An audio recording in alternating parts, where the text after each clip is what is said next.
ಪನ್ನೀರಲ್ಲಿ ಇಷ್ಟು ರುಚಿಯಾಗಿರುವಂಥ ಗ್ರೇವಿನ ನೀವು ಟ್ರೈ ಮಾಡಿರ್ತೀರೋ ಇಲ್ವೋ ಗೊತ್ತಿಲ್ಲ, ಆದರೆ ಈ ವಿಡಿಯೋ ನೋಡಿದ್ಮೇಲೆ ಒಂದು ಸಲನಾದರೂ ಟ್ರೈ ಮಾಡಿ. ಚಪಾತಿ, ರೊಟ್ಟಿ, ರೈಸ್ ಅಂತ ಎಲ್ಲದರ ಜೊತೆಗೂ ಚೆನ್ನಾಗಿರುತ್ತೆ. ಬನ್ನಿ ಮಾಡೋದು ಯಾವ ರೀತಿ ಅಂತ ನೋಡೋಣ.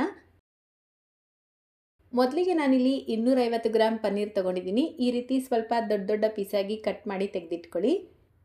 ನೆಕ್ಸ್ಟ್ ಈಗ ಒಂದು ಬಟ್ಲಲ್ಲಿ 1 ಕಪ್ ಮೊಸರು ತಗೊಂಡು 1 ಟೀ ಸ್ಪೂನ್ ಅಚ್ಕಾರದ ಪುಡಿ, ರುಚಿಗೆ ತಕ್ಕಷ್ಟು ಉಪ್ಪು, ಅರ್ಧ ಟೀ ಸ್ಪೂನ್ ಗರಂ ಮಸಾಲ, ಅರ್ಧ ಟೀ ಸ್ಪೂನ್ ಜೀರಿಗೆ ಪುಡಿ, ಅರ್ಧ ಟೀ ಸ್ಪೂನ್ ಕಾಳು ಮೆಣಸಿನ ಪುಡಿ, 1/4 ಟೀ ಸ್ಪೂನ್ ಅರಿಶಿನ ಸೇರಿಸ್ಬಿಟ್ಟು ಇದೆಲ್ಲವನ್ನು ನೀಟಾಗಿ ಮಿಕ್ಸ್ ಮಾಡಿ ತೆಗೆದಿಟ್ಕೊಳ್ಬೇಕು. ನೆಕ್ಸ್ಟ್ ನಾನಿಲ್ಲಿ ಮೀಡಿಯಮ್ ಸೈಜ್ದು 3 ಟೊಮೆಟೊನ ಪೇಸ್ಟ್ ಮಾಡಿಬಿಟ್ಟು ತೆಗೆದಿಟ್ಕೊಂಡಿದ್ದೀನಿ. ಈಗ ಗ್ಯಾಸ್ ಸ್ಟವ್ ಮೇಲೆ ಒಂದು ಪ್ಯಾನ್ ಇಟ್ಕೊಂಡು 2 ಟೀ ಸ್ಪೂನ್ ಎಣ್ಣೆ, 1 table spoon butter ಸೇರಿಸ್ಕೊಂಡಿದ್ದೀನಿ.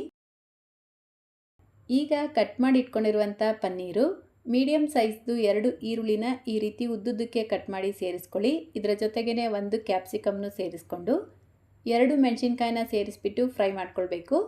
Medium to high ಫ್ಲೇಮಲ್ಲಿ ಒಂದು 3 ನಿಮಿಷ ಆದರೂ ಫ್ರೈ ಮಾಡ್ಕೊಳ್ಳಿ. ಈಗ ಇದಕ್ಕೆ 1/4 ಟೀ ಸ್ಪೂನ್ ಜೀರಿಗೆ ಪುಡಿ, 1/4 ಟೀ ಸ್ಪೂನ್ ಕಾಳು ಮೆಣಸಿನ ಪುಡಿ, ಸ್ವಲ್ಪ ಉಪ್ಪು ಸೇರಿಸ್ಬಿಟ್ಟು ಮತ್ತೆ ಒಂದು 2 ನಿಮಿಷ ಫ್ರೈ ಮಾಡ್ಕೊಳ್ಬೇಕು. ಈ ರೀತಿ ಫ್ರೈ ಮಾಡಿಕೊಂಡು ಇದನ್ನು ಸೈಡಿಗೆ ತೆಗೆದಿಟ್ಕೊಳ್ಳಿ. ಈಗ ಅದೇ ಪ್ಯಾನ್ಗೆ ಮತ್ತೆ ಒಂದು 3 ರಿಂದ 4 ಟೇಬಲ್ ಸ್ಪೂನ್ ಎಣ್ಣೆ ಸೇರಿಸ್ಕೊಂಡು, ಎಣ್ಣೆ ಬಿಸಿಯಾಗಿದ ತಕ್ಷಣ ಅರ್ಧ ಟೀ ಸ್ಪೂನ್ ಜೀರಿಗೆ, ಸಣ್ಣದಾಗಿ ಕಟ್ ಮಾಡ್ಕೊಂಡಿರುವಂಥ ಮೀಡಿಯಮ್ ಸೈಜ್ದು 1 ಈರುಳ್ಳಿನ ಸೇರಿಸ್ಕೊಂಡು ಫ್ರೈ ಮಾಡ್ಕೊಳ್ಳಿ. ಜಸ್ಟ್ 1 ನಿಮಿಷ ಫ್ರೈ ಮಾಡಿಬಿಟ್ಟು 1 tea spoon kasuri methi, flavour ಚೆನ್ನಾಗಿರುತ್ತೆ, 1 ಟೀ ಸ್ಪೂನ್ ಶುಂಠಿ ಬೆಳ್ಳುಳ್ಳಿ ಪೇಸ್ಟ್ ಸೇರಿಸ್ಬಿಟ್ಟು ಫ್ರೈ ಮಾಡ್ಕೊಳ್ಬೇಕು. ಶುಂಠಿ ಬೆಳ್ಳುಳ್ಳಿಯಲ್ಲಿ ಇರುವಂಥ ರಾ ಸ್ಮೆಲ್ ಕಂಪ್ಲೀಟಾಗಿ ಹೋಗೋವರೆಗೂ ಫ್ರೈ ಮಾಡಿಕೊಂಡು ರುಬ್ಬಿಟ್ಕೊಂಡಿರುವಂಥ ಟೊಮೆಟೊ ಪ್ಯೂರಿ, ಅರ್ಧ teaspoon Kashmiri red chilli ಪೌಡರ್ನ ಸೇರಿಸ್ಕೊಂಡು ಒಂದು 2 ನಿಮಿಷ ಇದನ್ನು ಕುದಿಯೋದಕ್ಕೆ ಬಿಡಬೇಕು.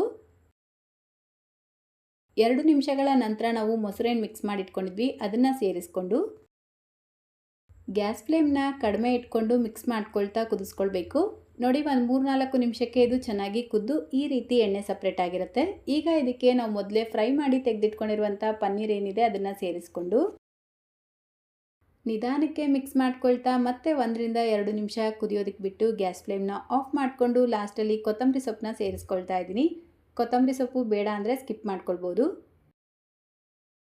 ಅಷ್ಟೇ, ಈಗ ತುಂಬಾ ರುಚಿಯಾಗಿರುವಂಥ ಪನ್ನೀರ್ ಗ್ರೇವಿ ರೆಡಿಯಾಗಿದೆ. ನಾನು ಆಗಲೇ ತಿಳಿಸ್ದಾಗೆ ಚಪಾತಿ, ರೊಟ್ಟಿ, ವೈಟ್ ರೈಸ್, ಗೀ ರೈಸ್ ಅಂತ ಎಲ್ಲದ್ರ ಜೊತೆಗೂ ಒಳ್ಳೆ ಕಾಂಬಿನೇಷನ್. ಸೊ ಮಿಸ್ ಮಾಡ್ದಿರ ಈ ರೆಸಿಪಿನ ಟ್ರೈ ಮಾಡ್ತೀರಾ ಅಲ್ವಾ?